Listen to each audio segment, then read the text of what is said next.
Agora são 8h79. Hoje é uma aula. Chegar mais gente, eu já explico.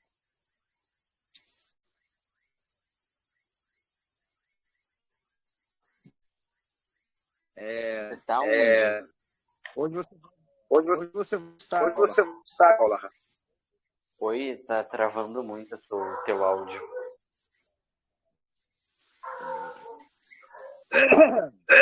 Hoje você vai gostar. Hoje você vai gostar. Eu tava dando uma olhada no negócio e parece interessante mesmo. É sobre a É sobre apoios.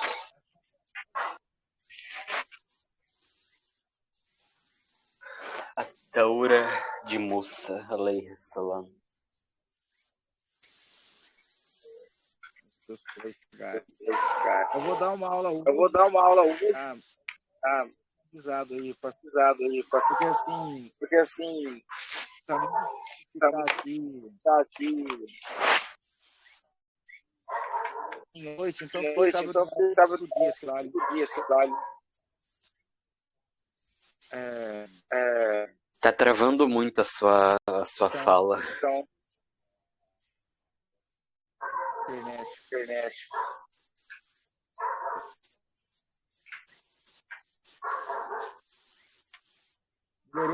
Melhorou? Acho que sim.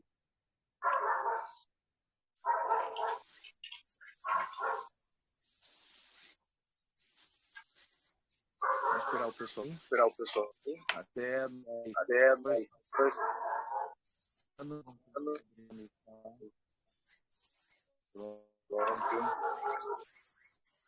Deixa eu ver aqui.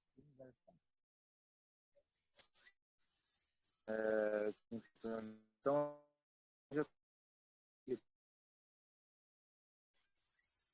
não dá para me falar. Falar, né? Agora, Adriano agora pode falar. Deixa eu ver. Acho que Boa noite. Boa noite, meu querido. Bom, o que é a aula de hoje? Tá? A aula de hoje é essencial para nossa classe de filosofia, é o que é aqui. Só que ela, ao mesmo tempo, é uma aula que é voltada para aquela turma que quer aprofundamento em Torá. E aí, o administrador, por permissão. Então, o que vai ser hoje? Uma aula brinde daquela formação de Torá. Só já na formação, no domingo, vai ter segunda aula de aprofundamento. Vocês, quem é só dessa turma aqui, não terá o aprofundamento em Torá com o pessoal de lá, que optar entrar naquele curso. Né? Mas, como é necessário, e aqui, por exemplo, a próxima aula daqui será sobre as escrituras védicas, porque para estudar alquimia, esoterismo, a própria filosofia, é preciso entender aí pelo menos o básico de todas as tradições assim mais canônicas, digamos, né? Então vamos fazer assim. Hoje como se fosse a aula 1 daquela turma, tá? Mas que vai ser dada para o pessoal aqui. E o pessoal de lá já vai começar na aula 2, aprofundando mais ainda. Eu acho que não, o pessoal não está chegando ainda, foi avisado, mas ninguém apareceu. Vamos começar. O que é a Torá, né? Ou Torá, ou Toiros, né? Ou, como dizem aqui no Ocidente, a lei de Moisés. Né? Em primeiro lugar, a palavra Torá, ela não quer dizer lei. Né? Torá quer dizer instrução, ensinamento. Se você pegar, por exemplo, um texto aleatório, tá, em hebraico moderno, sobre Ibn Arabi, por exemplo, né? Lá vai estar escrito assim, o ensinamento de Ibn Arabi, né? Como Torá, a Torá de Ibn Arabi. Ou, sei lá, de São Tomás de Aquino, de Abel Ferreira, né? Do Palmeiras, qualquer uma palavra Torá, ela a princípio quer dizer instrução e não lei. né? E por que, né, os 5 livros de Moisés são conhecidos como Torá, né, e tem esse sentido de lei? Porque os 5 primeiros livros, tá, da Bíblia, eles lidam aparentemente, tá, aparentemente um conceito bem pobre, com leis. Só que não é isso. O que quer dizer Torá no sentido judaico, quando um judeu fala em Torá? Um judeu fala, está na Torá, né? Isso pode ser tanto a Torá, a instrução de Moisés, pode ser o Tanar como um todo. O Tanar seria o Antigo Testamento inteiro, tá? Como conhecem aqui. Ou seja, os 5 livros de Moisés, mais os Ketuvim, que são os escritos, né? Chamados também de sapienciais, né? E os Neviim, que são os profetas, né? Então, Torá é uma palavra muito abrangente que pode representar tanto essa Torá escrita, tá? A Bíblia como um todo, o Tanar, como a Torá Shabel Per, né? Que é a Torá oral. E aí que eu preciso entender, né? Por que tem esse sentido de Torá oral também ser Torá, ser colocada no mesmo campo que a Torá de Moisés, né? Que aí tem um conceito de ter sido revelada, não é? Porque é o seguinte, a Torá significa instrução. O que é uma instrução? Isso é fundamental para entender não só o judaísmo, mas também o próprio cristianismo e o islamismo, tudo aquilo que sai desse campo noético, tá, da revelação de Moisés. Uma instrução, ela não é um mandamento direto. Ou seja, a Torá, ela possui mandamentos. Dentro da Torá você tem mandamentos, mas esses mandamentos são dados em sentido de instrução. Por quê? Bom, você não precisa ser ainda um grande conhecedor de Torá para pegar o livro da Torá, o livro de Moisés, e ler ali mandamentos que são aparentemente simples de entender. A Gislene também entrou, vamos liberar o microfone dela. Bem-vinda, Gislene. Não precisa ser um grande entendedor para ler o seguinte: mandamento do tefilim, né? Colocarás um sinal na tua fronte e tudo mais, né? Mas esse sinal é feito do quê? É feito como? Que vai nele, né? Mandamentos relacionados à alimentação, né? Mandamento da circuncisão, do Brit, ou Bris, né? Uma forma mais bonita de falar, que é Ashkenazim. Ali instrui a fazer, ordena a fazer, num sentido de instrução, mas não tem explicação de como faz, tá? Se o cara falar que ele vai seguir a Torá ou o Tanar sem herdar uma tradição oral, tá? Ele não vai conseguir seguir nada do que está ali. Tá? Alguém pode perguntar, mas os caraítas renegam a tradição oral. Não totalmente. Eles renegam a tradição oral judaica rabínica, do rabinato. Mas eles possuem uma tradição oral própria, né? A mesma coisa os samaritanos. Os samaritanos têm só os 5 primeiros livros da Torá de Moisés. Eles não possuem Ketuvim nem Nevim, e muito menos a tradição oral rabínica. Mas os samaritanos têm o Cohen Agadol, um sumo sacerdote, que é o supremo instrutor da Torá de Moisés para a comunidade, né? E isso você pode ver no próprio seio de todas as religiões que saíram do meio judaico. Eu mencionei os caraítas e os samaritanos, que são numa linha mais hebraica, e agora tanto do cristianismo como do islamismo, né? Você pode ver que, por exemplo, o cristianismo, até os protestantes que renegam a tradição católica, né, a tradição oral, eles escrevem livros sobre hermenêutica bíblica, sobre explicação e tudo mais, né? Ou seja, é impossível você seguir qualquer escritura semítica, né? Seja o Tanar, a Bíblia, seja até o Novo Testamento cristão, ou o Alcorão, né? Sem uma ciência hermenêutica interpretativa. Porque, né, é uma chave aqui para entender o judaísmo que vocês aprenderão na aula de hoje. O rabino famoso Moshe ben Maimon, o famoso Maimônides, Mishnei Torá, antes de explicar os mandamentos, ele explica os fundamentos da Torá oral. Então ele diz, olha, o que eu acabei de explicar para vocês. A palavra Torá vem de instrução. Ela é uma instrução.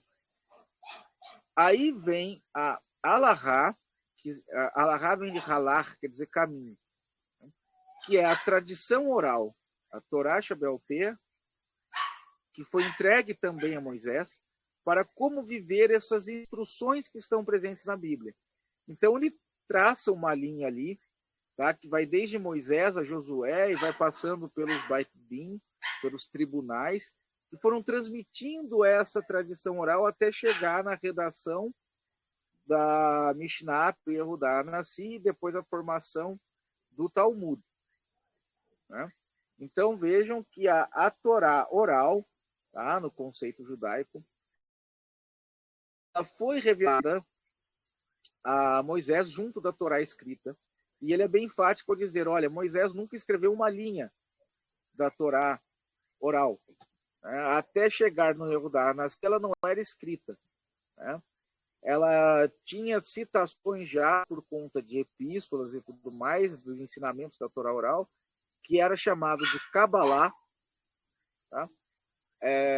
Tem nada a ver com isso, essa Kabbalah não tem nada a ver, absolutamente nada a ver, com a Kabbalah mística, tá? Com a filosofia mística do judaísmo chamada Kabbalah. São coisas distintas.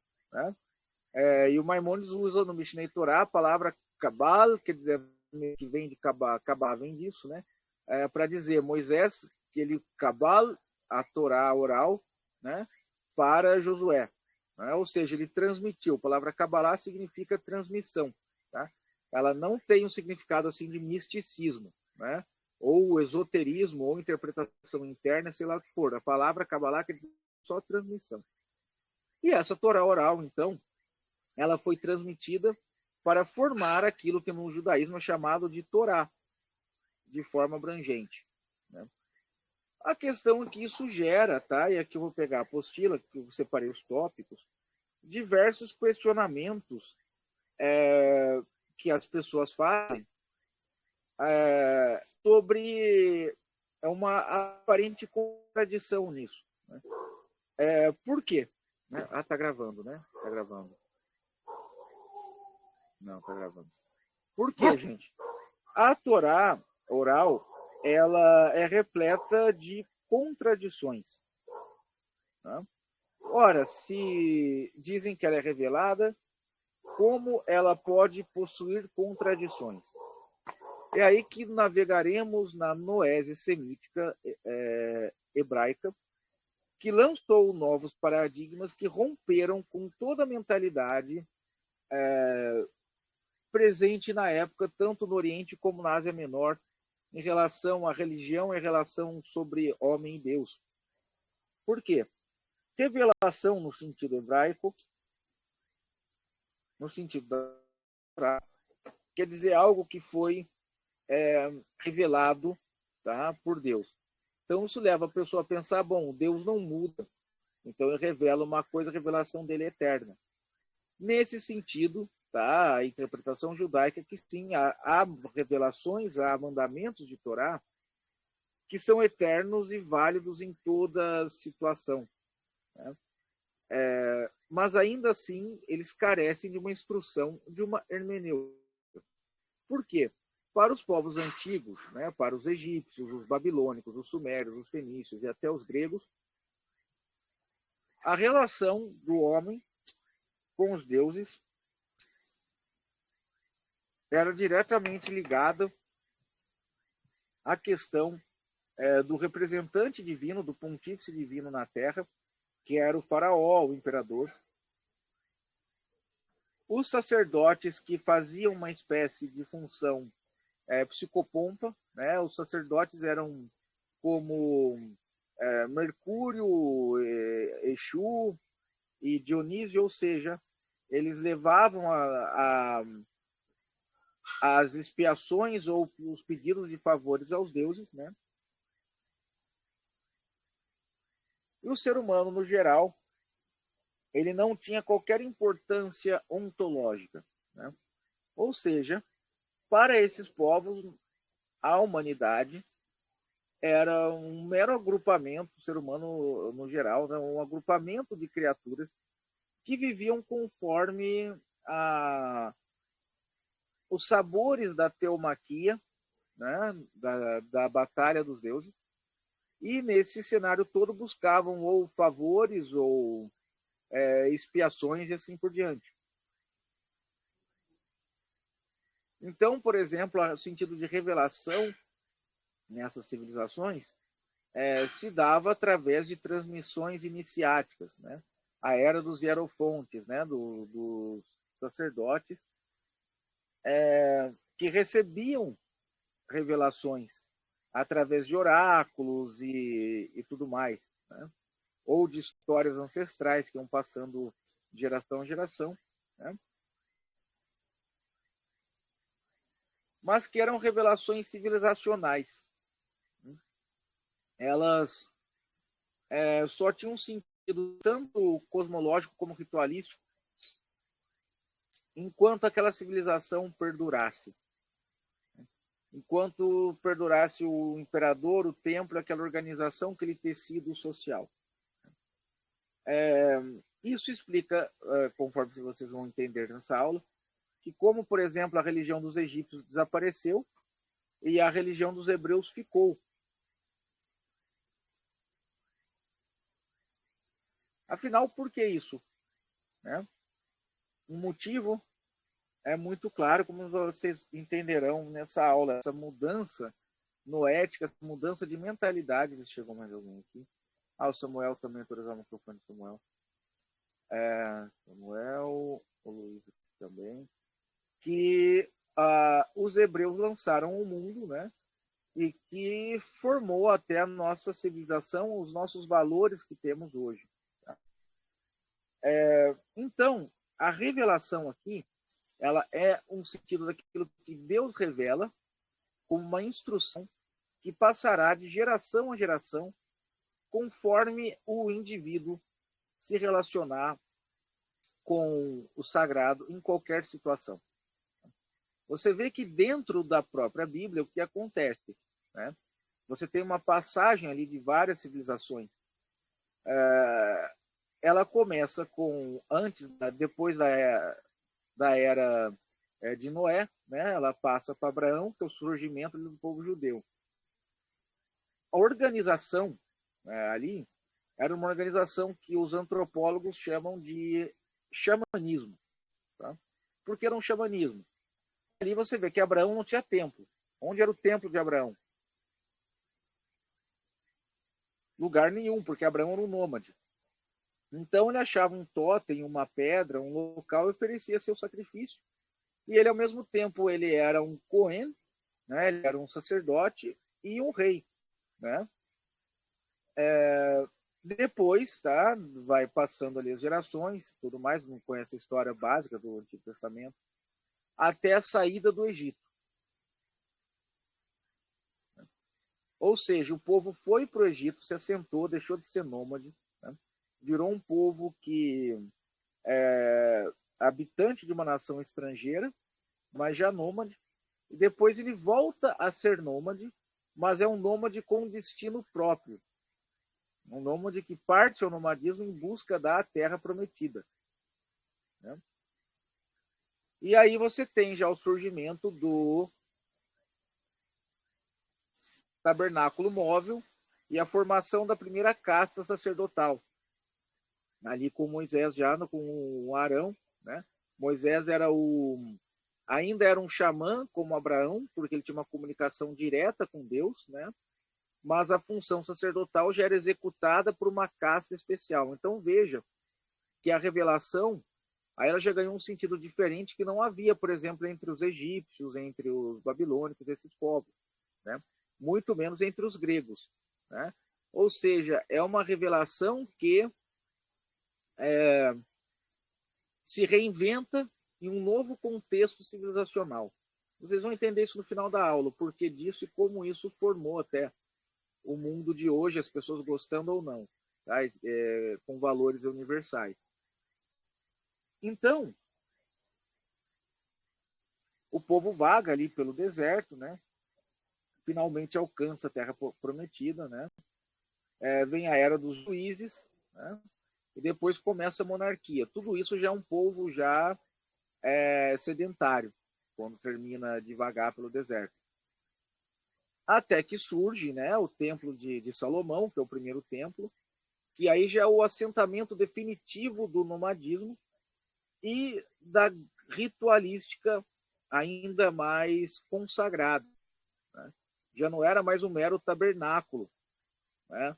Aquela relação que com o tabernáculo, mesmo no sedentarismo, ainda era um tanto xamânica. Quando faz o primeiro templo, ali se assenta de vez um sistema de casta, né, sedentária. Só que, vejam só, Deus revelou tudo isso, levou o povo até esse caminho, permitiu a construção do templo, mesmo a contragosto ele permite, e depois o próprio templo cai com a permissão divina, esse primeiro templo. E o povo é levado para o cativeiro. O povo, assim, no geral, não, né? Foi mais a elite econômica, cultural e religiosa que foi levada, né? E depois o próprio Deus ali inspira, né, até o imperador persa permitir que o povo retornasse ao seu sedentarismo e que fizesse um novo templo, né? E surpreendentemente esse segundo templo cai, né? E mesmo assim os judeus continuaram, né? Se você vê, por exemplo, o que aconteceu com a tradição babilônica, ela desapareceu. Hoje você tem meia dúzia de palhaços tal, que tentam reconstruir, né, tudo isso. O cara tenta reconstruir um culto local e familiar em Osasco, sei lá, em Duque de Caxias. Igual aquele palhaço lá da Nova Resistência que pegou uma toalha de uma cantina italiana, colocou assim no corpo e falou que é tradição celta, né?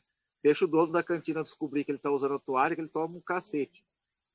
Que pegou a toalha da cantina para fazer palhaçada. Então, isso não é uma coisa, tá? Não confundo até isso em sentido acadêmico, antropológico, com uma superioridade ou até em sentido científico, tudo mais. Que não, isso aqui é a prova que a revelação é dos hebreus. Para um judeu, sim, né, de uma perspectiva, até para um cristão também, né, e até para um muçulmano, eu tenho sobrenatural aí, essa continuidade, né, para o muçulmano, por exemplo, dos povos do livro, né? Mas até em sentido antropológico você consegue entender por que, mesmo com a destruição de 2 templos, mesmo com tantas transformações civilizacionais, a tradição dos hebreus sobreviveu, enquanto que a dos egípcios, né, que era algo, por exemplo, naquela época muito maior que a dos hebreus, não sobreviveu. Por quê? Naquela época os egípcios eram reverenciados até pelos gregos, né? Uma pessoa de sabedoria na Grécia antiga tinha que ter recebido os antigos ensinamentos do Egito.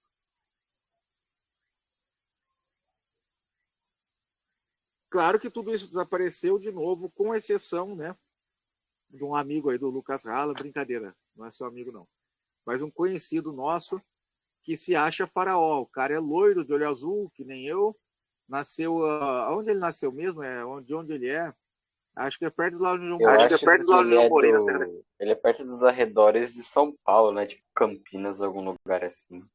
Não, não. Não, não. Ele acha que é, O cara ele acha que é Carapicuíba? perto ele é perto de Caieiras, não é? Caieiras, não é? É? Não lembro. Acho que ele é lá de Caieiras, quase que foi meu vizinho. E o cara cismou que é o faraó que vai reconstruir o sistema egípcio e não sei o quê. Mas, de novo, isso não é opinião, tá? Isso não é uma opinião que eu falo aqui enquanto seguidor de qualquer religião abraâmica. Porque eles falam, não, quem fala isso é defensor de religião abraâmica. Uma pessoa com uma formação antropológica básica, ela sabe que não tem sentido algum você reconstruir, tá, uma tradição local e sanguínea em um novo contexto. Né? Isso você estudando, você vê até o próprio candomblé. Tá? O que o candomblé, como o candomblé para se formar no Brasil, o que ele fez?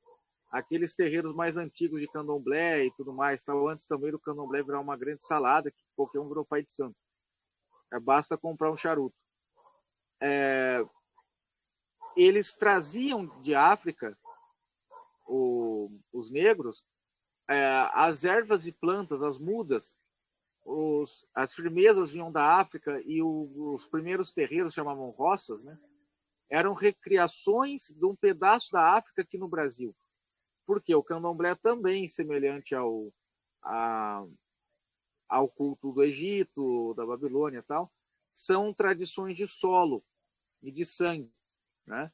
Tanto que muitas casas de candomblé na Bahia foram tombadas, foram fechadas, porque a herdeira sanguínea, normalmente ela é matriarcal, né? A única herdeira legítima, ela não quis continuar com aquilo, não quis ser Yalorixá, então eles tombam a casa, tombam a roça, fecham. Eles acham melhor fechar, nesses casos, essas casas assim mais tradicionais, do que você levar esse culto para um outro plano. Né? Mas, bom, isso é uma explicação antropológica, tá, para entender mais o sentido do judaísmo. Tá? O judaísmo sobrevive por quê? Pode falar. Pode falar. Desculpa, eu queria só fazer uma pergunta. Eu anotei aqui e queria saber se está preciso. Que as golus, elas são interrupções desse assentamento do judaísmo e um retorno, ainda que temporário, né, para a sua modalidade xamânica ou semi-xamânica, podemos dizer. Boa pergunta. A gente já vai entender. Tá bom. Vou explicar já, porque isso está ligado diretamente até a conclusão da aula. Excelente você tocar nisso. Vamos lá. O que você tem em termo judaico, né, sobre explicação da Golos ou Galut, né, quer dizer exílio?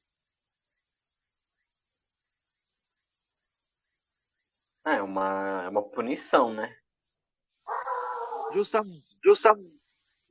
Mas por que o hebreu ele sobrevive a essas punições? Tá? Justamente porque o próprio caráter da revelação da Torá é um caráter da relação direta do homem com um Deus único. E aí que você vai ter o sentido pleno do monoteísmo, né? Que é o mesmo sentido até do Islã. O que é esse sentido? Né? Os cristãos também têm esse sentido. Todas as religiões que vieram no judaísmo têm esse sentido. Se você for reparar bem, existe texto apocalíptico grego, dos gregos antigos. Estou autorizado a falar. Não existe. Os egípcios deixaram alguma ideia de dissolução do mundo? Também não.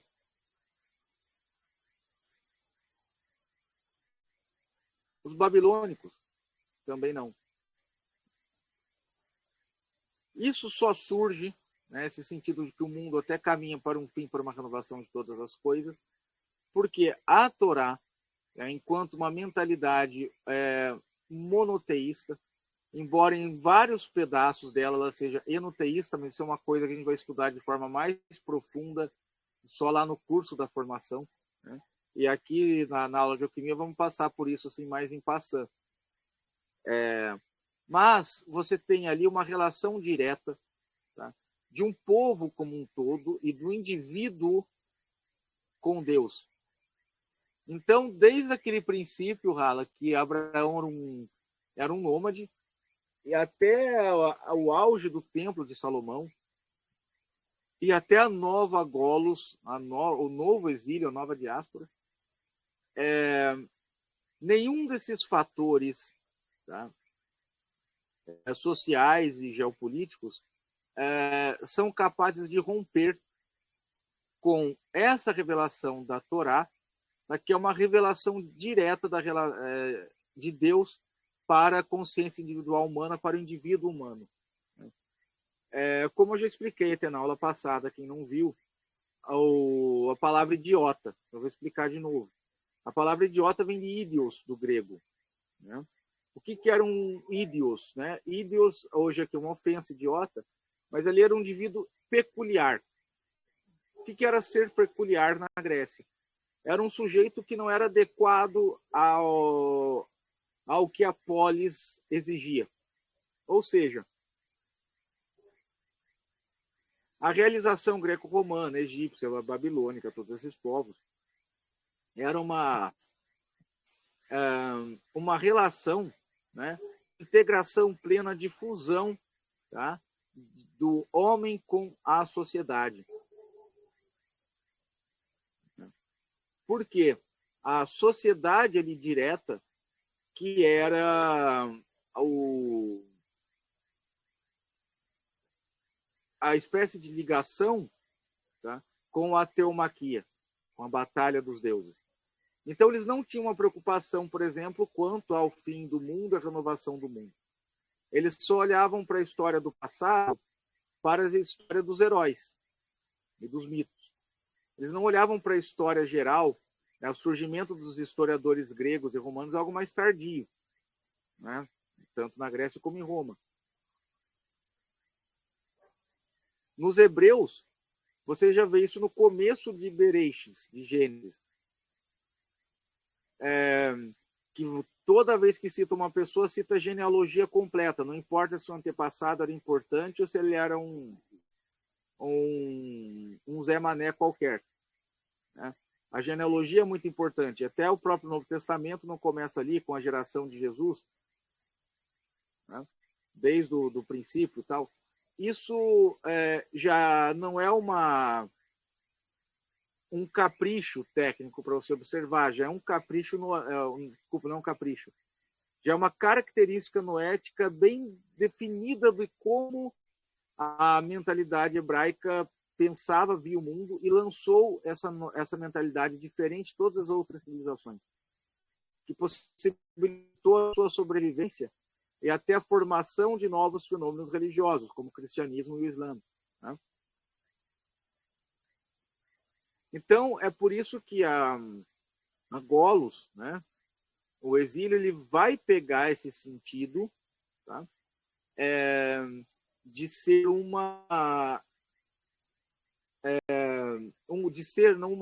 ser um castigo, mas é um castigo que caminha para uma redenção.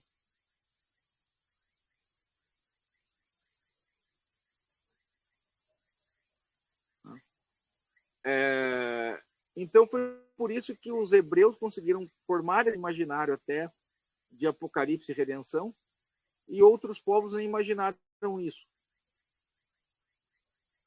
Porque a entidade humana e o próprio cosmos, né, a própria Terra, ganham um significado que para os outros povos não existia. Deu para entender?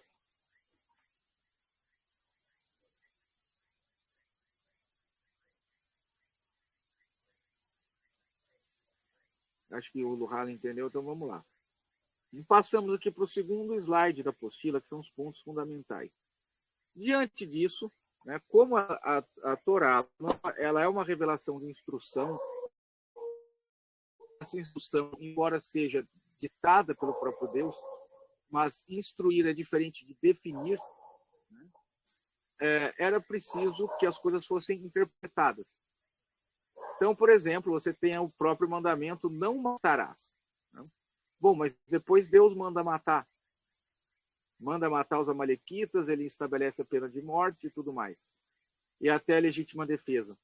Isso não é uma contradição? Né? Instrui a não comerás a carne do porco, por exemplo. Não, você não instrui a não comer carne de porco.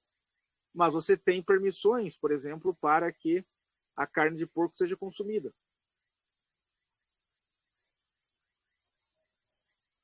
Em que casos? Por exemplo, se você está perdido num local, uma floresta, um local assim, você vai morrer de fome.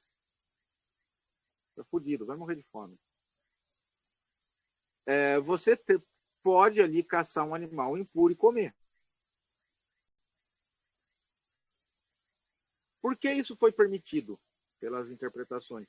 Porque há um mandamento de preservar a própria vida que está acima dos outros mandamentos, né? Isso também é já uma coisa da própria mentalidade hebraica, que passou para o cristianismo, da valorização absoluta da vida humana. Você vê que, por exemplo, os espartanos, né, em Esparta, a vida humana não valia nada. Não havia sequer assim, a ideia de um conceito de indivíduo como dessa mentalidade hebraica. Como há uma necessidade de interpretação, Maimônides diz então que essa interpretação, que seria a Alahá, a interpretação da instrução, e aí para falar como cumprir os mandamentos, ela era feita de forma oral, né? Ali até a composição da Mishnah. Mas a história demonstra, a história passa, que outros grupos também fizeram interpretações, que é o primeiro aí da apostila, que foi em Buri. Isso o mundo só veio a descobrir quando? Na década de 40 do século passado, né, recentemente, que viram que os adoquitas, né, que haviam rompido com o tempo, eles já compunham midrashim, exegese, interpretação da Torá, num sentido apocalíptico. Eles achavam que viviam então o fim dos tempos, e aí você vê a importância da relação da consciência individual do indivíduo com Deus. Já nos tempos antigos, aqui falamos de até 4 séculos antes de Cristo, que eles admitiam inclusive a possibilidade do povo hebreu rejeitar a correção, rejeitar a seguir os caminhos de Deus e ser totalmente destruído e até as trevas prevalecerem sobre a luz nesse mundo. Ou seja, nem a vontade, nem Deus poderia impedir que isso ocorresse. Né? Tamanha dimensão do indivíduo dentro da tradição hebraica.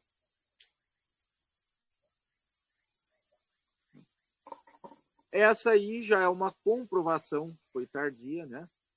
Quer dizer, muito antiga, mas descoberta já de forma tardia, que essa mentalidade não foi enxertada entre os hebreus. Ela é muito clara na própria Torá escrita, como até numa análise mais histórica, aí desde Qumran. Dentro, então, do judaísmo, né? Porque Qumran já não faz parte assim, de uma formação mais judaica, esse já é um tema que será mais para a aula de alquimia. Você tem as primeiras grandes interpretações da Torá. A mais conhecida é a do Onkelos, que é uma tradução interpretativa da Torá, do hebraico para o aramaico. Né?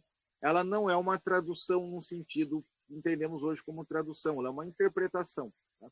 Tanto que há versos com palavras adicionadas, porque o Onkelos, o intérprete, achou necessário ali explicar aquele significado do hebraico e aramaico. Vejam que você fala aqui de línguas muito próximas, né? Hebraico e aramaico, mas ele achava que seria impossível traduzir do hebraico para o aramaico sem explicar aquilo em aramaico. Então veja que você ler uma tradução da Bíblia e achar que vai entender a Bíblia só por uma tradução do português é uma coisa que pode esquecer. Né? Porque olha a distância que você tem do hebraico para o português, é a distância de tempo. Né? O Onkelos foi, na época de Tito, destruidor do templo, né? Ele já achou que seria impossível traduzir para um idioma próximo de forma direta, sem fazer uma tradução interpretativa. Aí se segue uma tradição de interpretação da Torá mais linguística. Né? Por que surge essa interpretação mais linguística primeiro? Né? Porque o texto hebraico ele é realmente difícil de entender assim num seu contexto mais amplo. E com a Golos, com a diáspora, os hebreus foram adquirindo outros idiomas, né? Então foi necessário reexplicar os significados hebraicos e no próprio hebraico. Né? Então, nessa linha, nessa tradição de interpretação linguística, os principais, tem o Rashi, né, o Ses, que em alguns trechos nessa formação judaica você estudar muito o Rashi. Ele compara os termos hebraicos ao francês antigo. Né? Dentro dessa tradição também linguística, está aí na apostila, você tem o Ibn Ezra, né? Que em alguns momentos ele vai pender um pouco para uma tradução e uma interpretação até um pouco mais científica, porque ele era um médico, astrólogo, astrônomo. Né? E essas versões aqui dos nossos estudos serão a base para entender os aspectos linguísticos da Torá. Há outros comentários também mais linguísticos, mas o básico aqui, pelo menos um ciclo de um ano de formação, isso é o que é necessário aprender para entender bem o judaísmo. Mas essas interpretações linguísticas, elas não foram assim, aí vamos passar para o ponto 2 aqui, né? Suficientes por muito tempo. Né?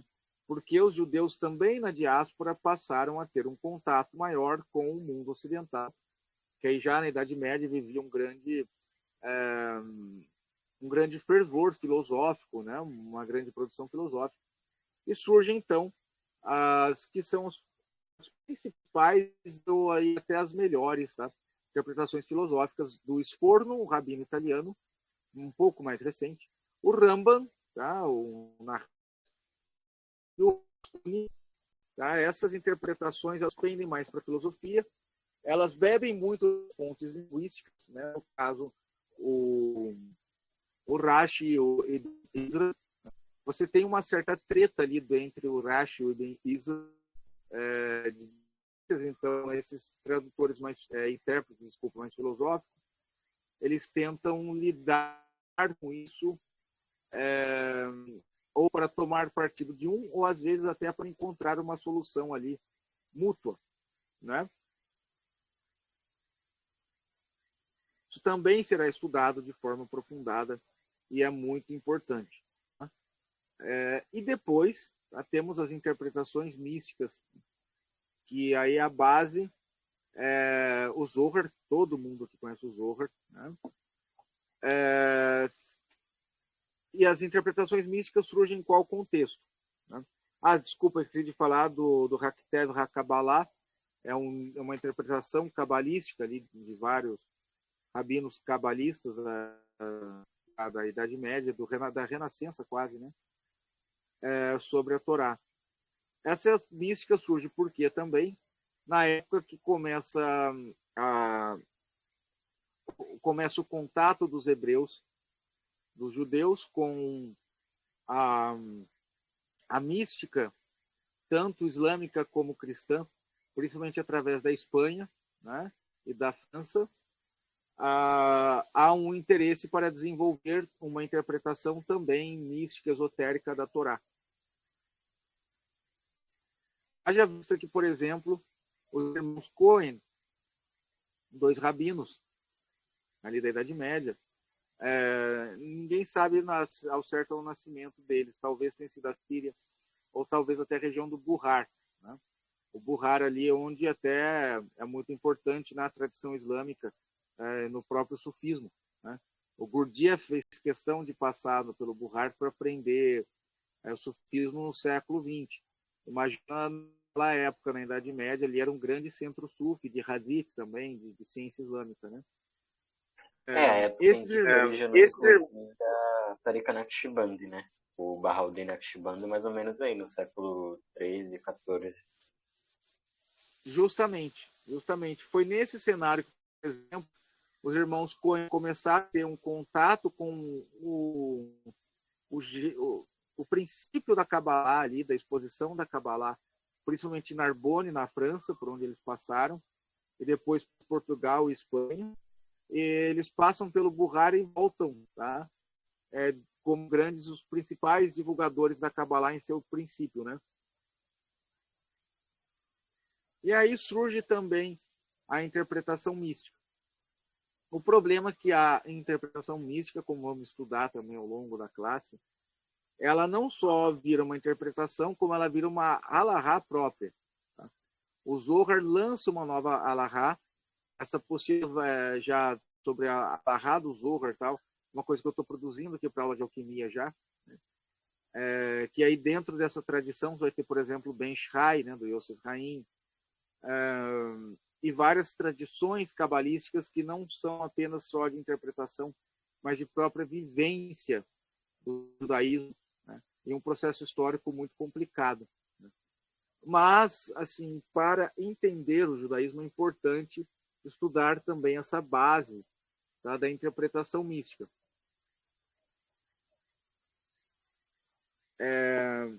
E aí que passamos, né, para mais um ponto, que são aqui os motivos da interpretação, que eu expliquei aqui durante a aula. A Torá, né, ela vai abordar uma cosmologia, né, uma instrução, escatologia, história, ritualística, né, coisas que nos outros povos normalmente eram abordadas apenas aos iniciados nos mistérios sacerdotais. E sem um sentido escatológico, sem esse sentido noético todo que eu acabei de explicar. Então, o que acontece? Né? Você tem a revelação, por exemplo, de Gênesis, de como o mundo foi criado. Ali é uma instrução de como o mundo foi criado. Um relato de instrução. Mas os judeus sempre entenderam que ali não encerra o processo da criação do mundo, que ali precisava de uma interpretação. É por isso que dentro do judaísmo, por exemplo, se possibilitou o Arizal, né, um dos grandes cabalistas, o responsável pela Kabbalah que existe hoje, a dar uma interpretação do Tzimtzum, né, que é uma interpretação psicológica, filosófica da criação do mundo, né, e que não está na Torá, e não está na Torá oral. Ela é a sua investigação. Ele não rompe. Ele pega aquela instrução inicial e coloca aquela instrução inicial em uma nova abordagem. Então, pela grande complexidade do conteúdo da Torá, é preciso que ela seja interpretada.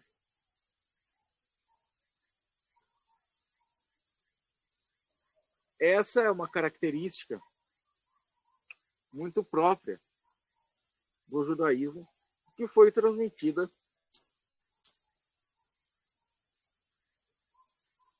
ao cristianismo e ao islã.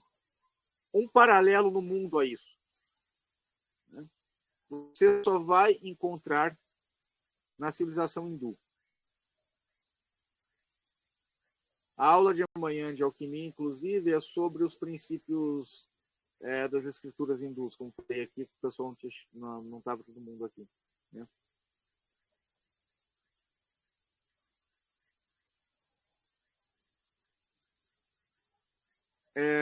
E não por acaso, né?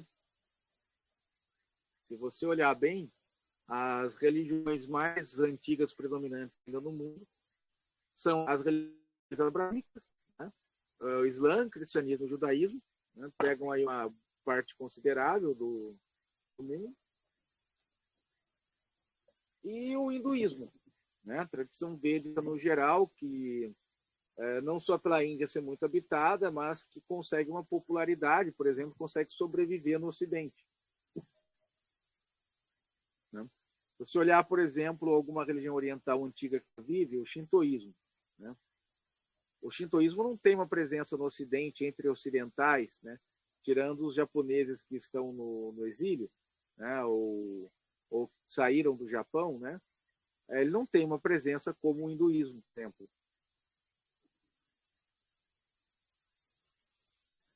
O taoísmo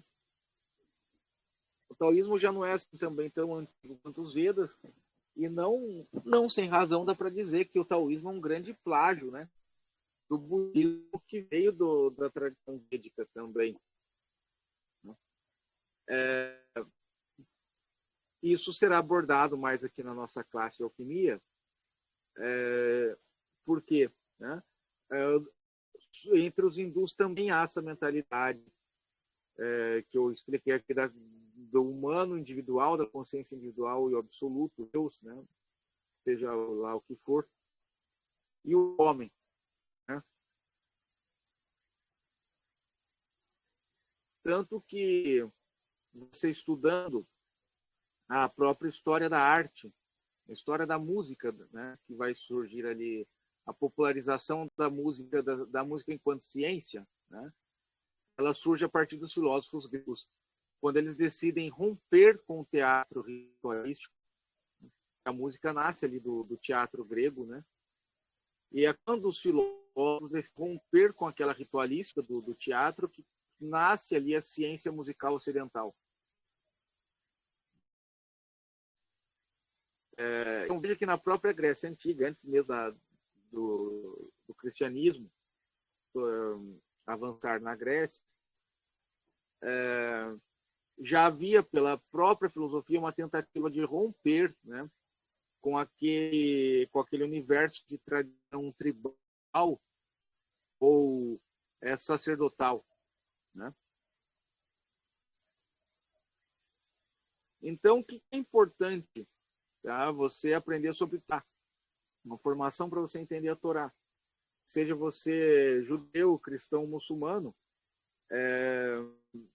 você precisa entender qual é a mentalidade da Torá. Tem aí no final da apostila um esqueminha gráfico, até do que eu expliquei, né? Esses três círculos concêntricos, que são a própria marca da Torá, da mentalidade que a Torá lança. Isso é importante para você entender a Bíblia, quando você está a ler a Bíblia, né?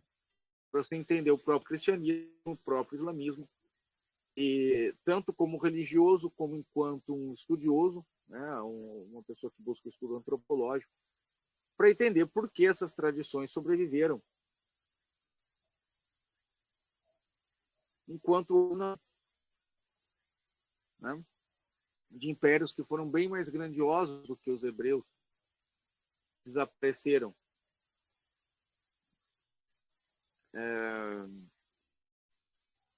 Entendendo isso, esses pontos básicos, né? A pessoa já pode passar a estudar o Talmud e entender porque o Talmud, por exemplo, legisla, aparentemente, né, em termos contraditórios.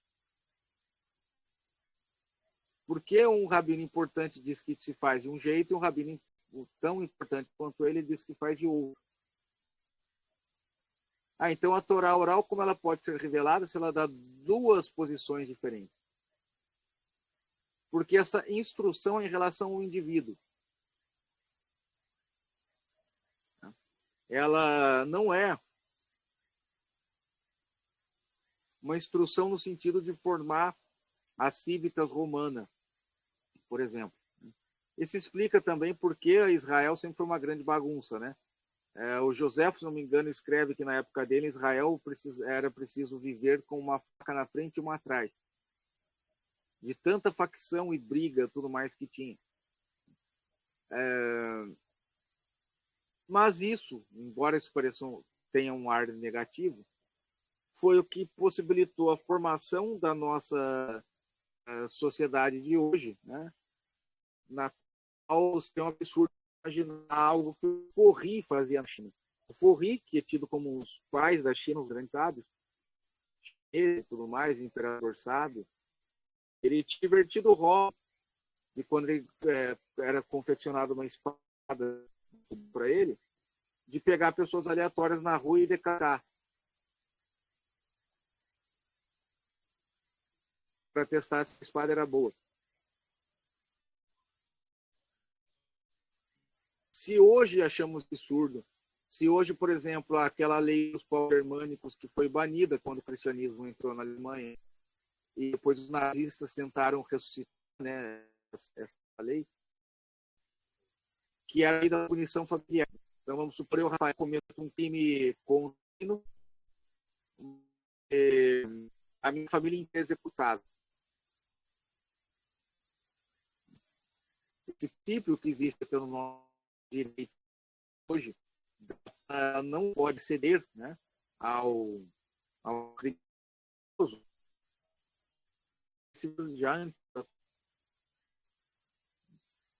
Até hoje, por exemplo, dívida, né? Morreu o teu pai e a tua mãe, deixou uma dívida imensa. A dívida só vai ser paga até onde existir valor no inventário, que passar daquilo você não herda a dívida, você não tem que pagar.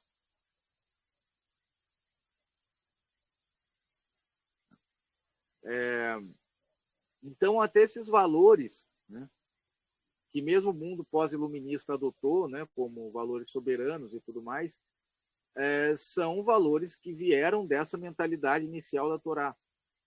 Então, quando você lê ali na Torá, no comecinho da Purshos ou da Parashá, Noah, né, Noé, ali no comecinho da Bíblia, aquela genealogia imensa de pessoas que muita gente acha um negócio até tedioso quando está lendo a Bíblia, né? Porque eu tenho que ler esses nomes aqui. Tem uma ou outra pessoa importante aqui que é citado como inventor da música, o inventor de viver em tendas, o inventor disso e daquilo, e outras que são totalmente irrelevantes, né? Porque é uma forma de ver a história com o indivíduo ao centro, né? E não só o mito, o herói e a própria teumaquia.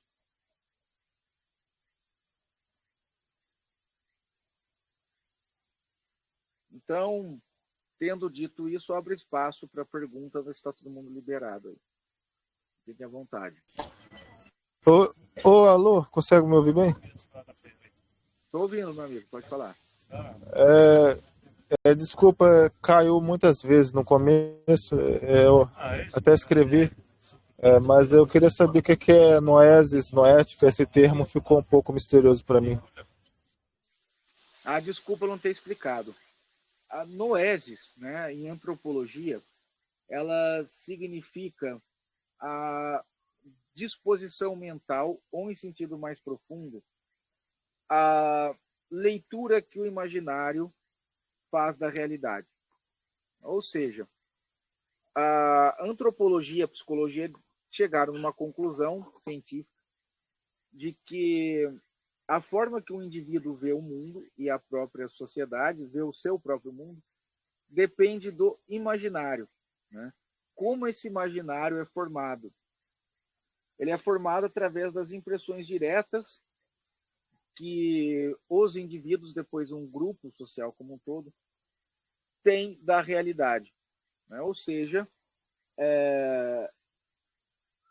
eles enxergam a natureza de uma forma, aquela visão da natureza é interpretada segundo elementos inerentes ao ser humano, quais são, né, de descobrir a sua origem e seu fim, e aquilo forma uma estrutura da realidade para o indivíduo e para a pessoa.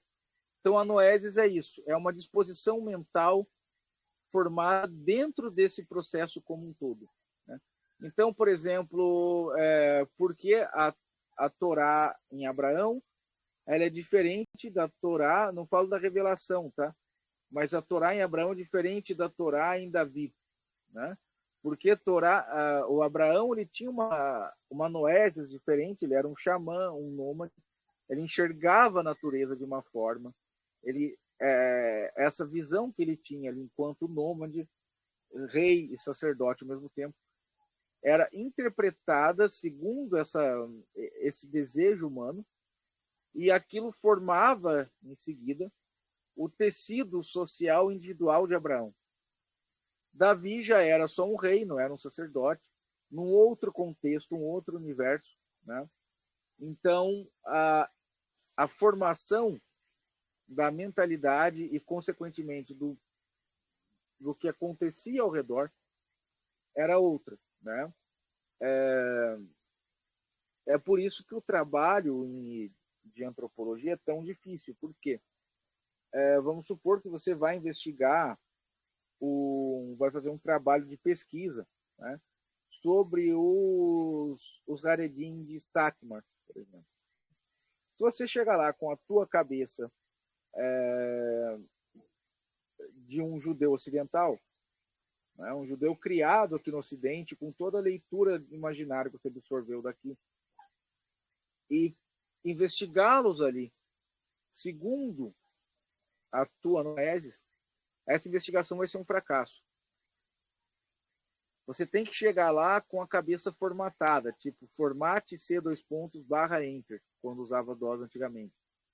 Tem que formatar absolutamente a tua cabeça para entender o que levou, né, o grupo de Sátima a interpretar a realidade daquela forma e chegar ao modo de vida que eles têm hoje. Isso vale para qualquer investigação antropológica. Você pode fazer o mesmo se for investigar o candomblé, o batuque do Rio Grande do Sul, os indígenas do Amazonas, os shintoístas japoneses, é a mesma coisa, né? Por isso que, até para a formação de entender a Torá, isso não falo nem só para o cara que quer ser um ger, quer ser um convertido. O cara que quer estudar, que quer entender esse negócio de Torá. Você tem que fazer um exercício constante de abandonar a tua mentalidade e mergulhar naquele universo, né?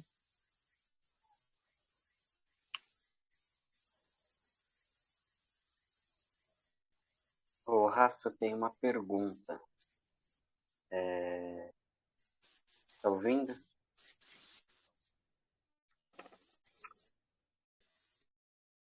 Alô? Tá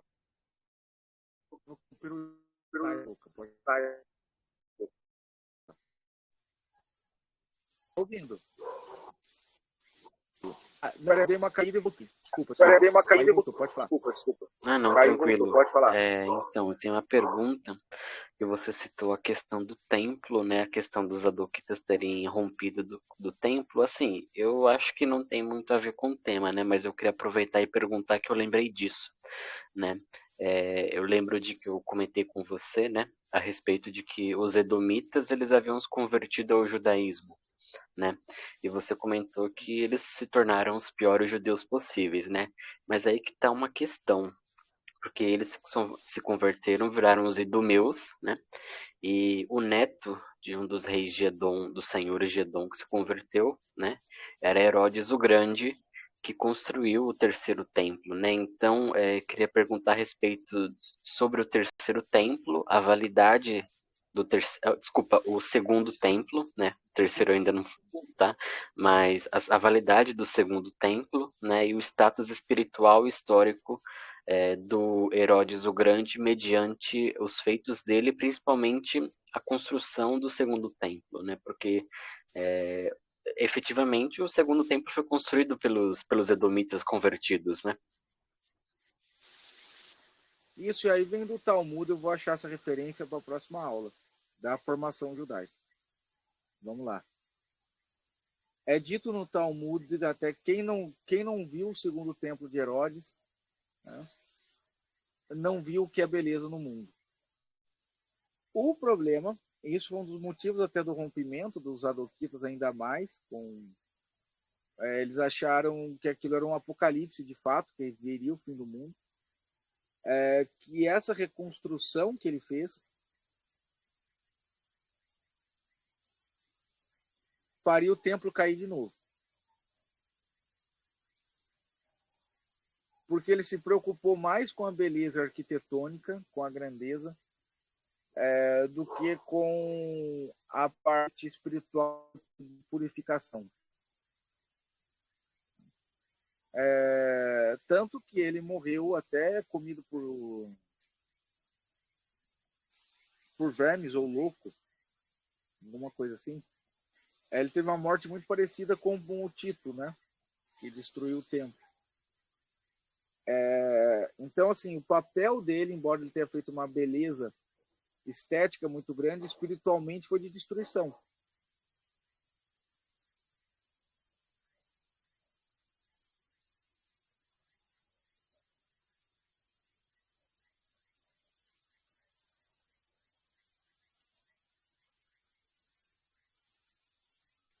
Estão me ouvindo? Agora sim. Então. Aí tem esse papel, né, que foi mais uma coisa negativa do que positiva. Né? O templo ali de Esdras e Neemias, que era um quartinho, né, ele espiritualmente ele tinha muito mais valor do que aquilo que Herodes fez.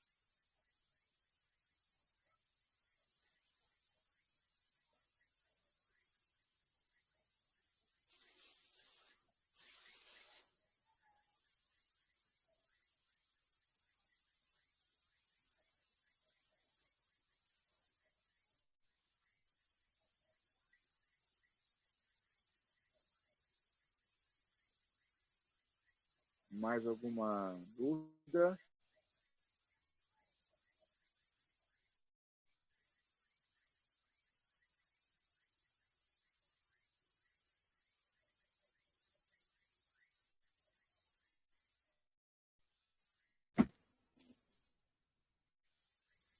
Só aproveitando, como é que fica então a questão da Shekhinah? Ela era presente ainda também no templo do Herodes?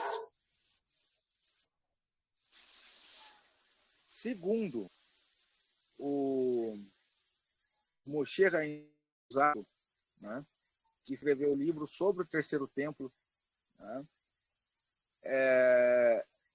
ele diz que assim que acabou a reconstrução a primeira reconstrução de Esdras e Neemias e o povo voltou, a Shekinah saiu do templo e passou para cada indivíduo judeu conforme o mérito.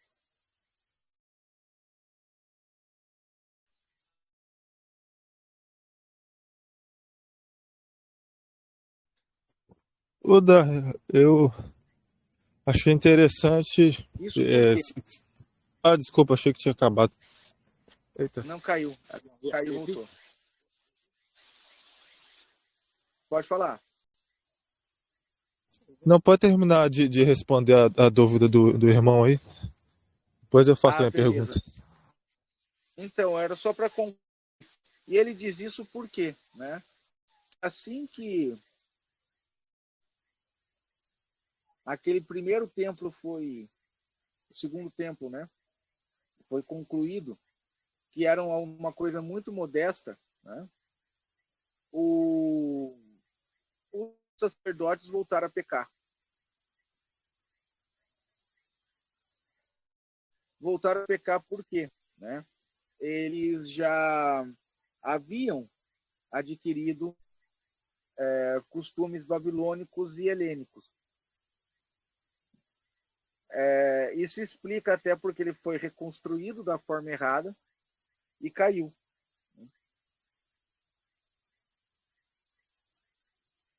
Agora, Pode falar, Adriano. Eu achei muito interessante você dizer que Avraham Avinu, a noese dele, a maneira dele de ver o mundo, como você explicou agora há pouco, era de uma espécie de xamã. Eu, né, no nada que eu sei sobre o xamanismo, achava que era coisa de índio, né, de uma coisa bem indígena. Então é como, assim, em essência, o que é xamanismo, assim, se a gente pode comparar esse modo de vida com o modo de vida dos hebreus, né, e com o primeiro hebreu, que é Abraão. Isso, o xamanismo, né, em antropologia, o que se define como xamanismo? Xamanismo é quando você tem o líder de uma comunidade, né, e esse líder ele é um canal direto ao divino. Seja por visão profética, nevoar, seja por transe causado por substâncias enteógenas, como os indígenas, não importa. Né? Mas quando se tem esse contato direto, e não como uma forma esporádica, né? Mas como a essência do culto, como era com Abraão, né? Que você vê Abraão assim conversando com Deus ali o tempo todo, né? E Deus respondendo. Isso é classificado em antropologia já como xamanismo. Você tem, por exemplo, Davi e Salomão também falavam com Deus, mas Deus respondia esporadicamente. E a estrutura de poder ali já era separada, né? Para configurar um xamanismo, esse cara que faz o transe, né? Para ter o contato divino e ordenar o tecido social, ele é ao mesmo tempo sacerdote e rei. Né? Davi e Salomão não eram sacerdotes. Eles exerciam uma função de governança. Tudo bem que teve a parte das escrituras deles e tal, tudo mais, eles também eram religiosos, né? Não quer dizer que eles eram religiosos.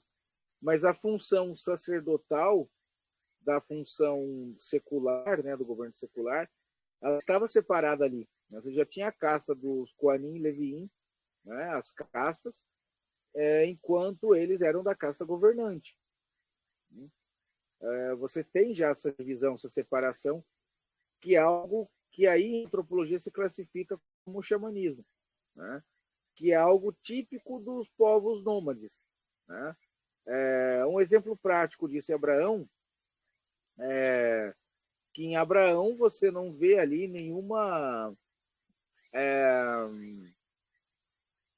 nenhum elemento social bem definido. Né? Era uma vida assim do nômade, que é uma vida muito prática. Abraão, quando precisou, ele entregou Sara, né? Lá dormir com o faraó para poupar a própria vida.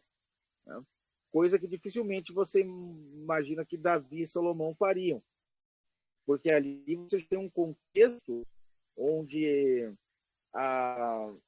o nomadismo por causar uma maior estabilidade, né, social, né, ele já causa também uma nova leitura. Né, uma nova leitura de mundo, novos costumes, né? E é por isso que se chama assim, por exemplo, quando você fala em xamanismo hoje, né, no linguajar vulgar, as pessoas já imaginam que é um bando de maluco tocando tambor com um quadro de Shiva na parede e tomando o Santo Daime, cantando música da barquinha do Santo Daime com mantra hindu. Você imagina um negócio assim, né?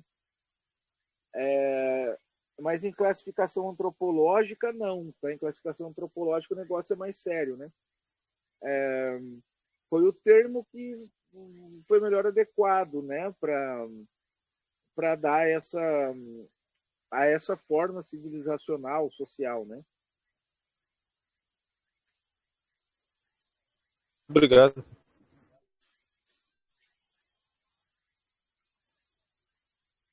Pode falar. Eu entendi, muito obrigado. Que isso, estamos aqui para isso. E assim, gente, a formação em Torá ou em qualquer segmento de escritura, né? Falar assim, Puta que pariu, acabou meu isqueiro.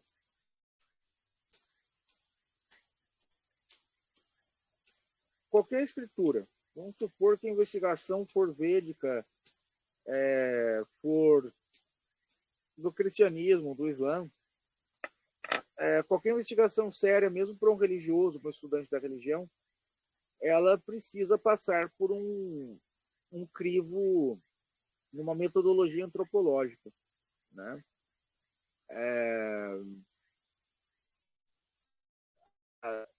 Isso é fundamental. Talvez vocês verão que o entendimento dado na continuidade sobre a Torá vai ser outro.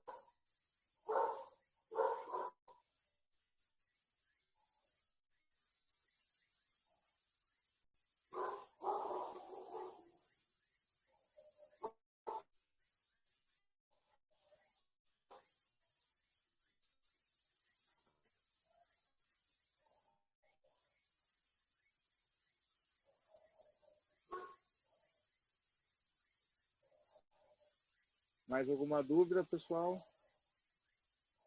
Eu tenho mais uma.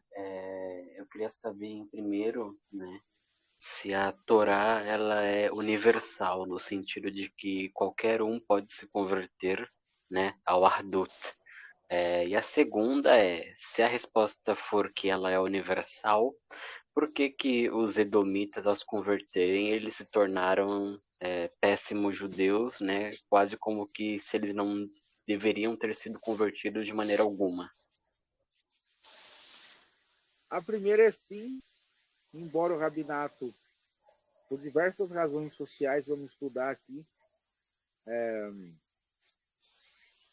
hoje legisla e fale até em forma diferente, interrompido até com o que era pensado e feito há pouco tempo atrás, 300, 400 anos atrás, o que em história não é nada, né?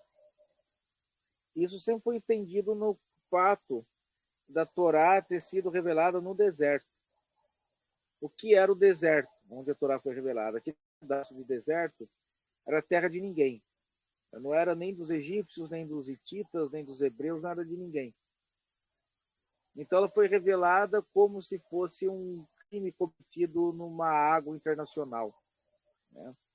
Apontando que ela era para o mundo inteiro, para o mundo todo, né?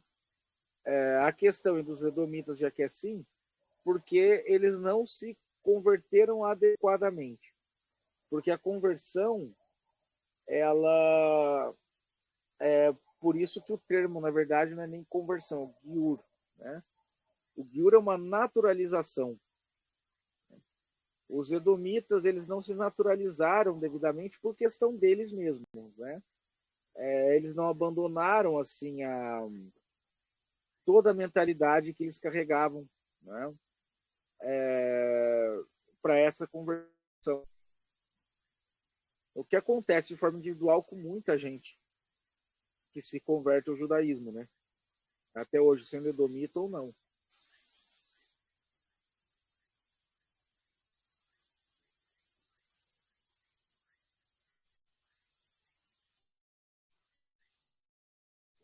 Entendi. Então não é que eles seriam uma espécie de povo inconvertível mesmo, pela sua natureza, mas sim pelas suas próprias escolhas, mais ou menos. Justamente, não é nada ontológico, tá? É uma impossibilidade ontológica, foi uma coisa social mesmo, né? Da própria livre agência humana. Porque a conversão também não retira a tua livre agência, teu livre arbítrio, né? Você pode se converter e ser um convertido horroroso, né?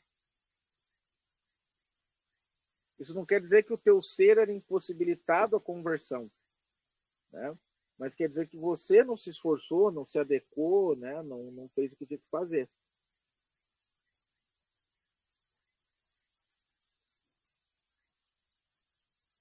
Entendi, obrigado.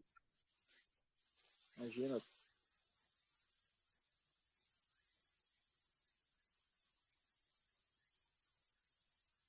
Aqui eu tenho uma Gadá.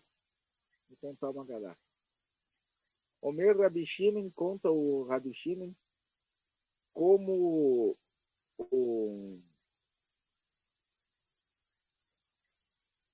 ocorreu uma relação ali, né, de um judeu com um árabe. Tinha um judeu e um árabe que faziam comércio de pano. Então, estavam comerciando pano. Aí o árabe vivia sacaneando o judeu. Falava, ô judeu, agiota, narigudo, safado. O judeu sempre levava na brincadeira, né? Até que um dia o árabe ligou pro judeu para sacanear. Falou, ó, manda aqui pro meu lojinha um pedaço de pano. O judeu, mas que pedaço de pano? Não sei quanto pano você quer. Ah, manda um pedaço que vai da ponta do teu nariz até a cabeça dessa tua rola de judeu. Aí no dia seguinte chegou lá na loja do árabe, mais de 40 caminhão com pano. Aí o árabe ligou puto pro judeu, você tá maluco? Pra que eu quero tanto pano? Eu falei que era pedaço pequeno. Era só da ponta do teu nariz até a cabeça da tua rola, seu judeu. Aí o judeu rindo, né? Falou, pois é, meu amigo. O meu nariz está aqui no Bom Retiro, mas a cabeça da minha rola ficou lá da Romênia, onde eu fiz o bris.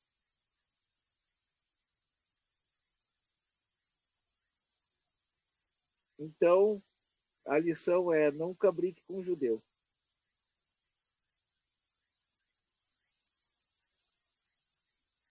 Mais alguma dúvida?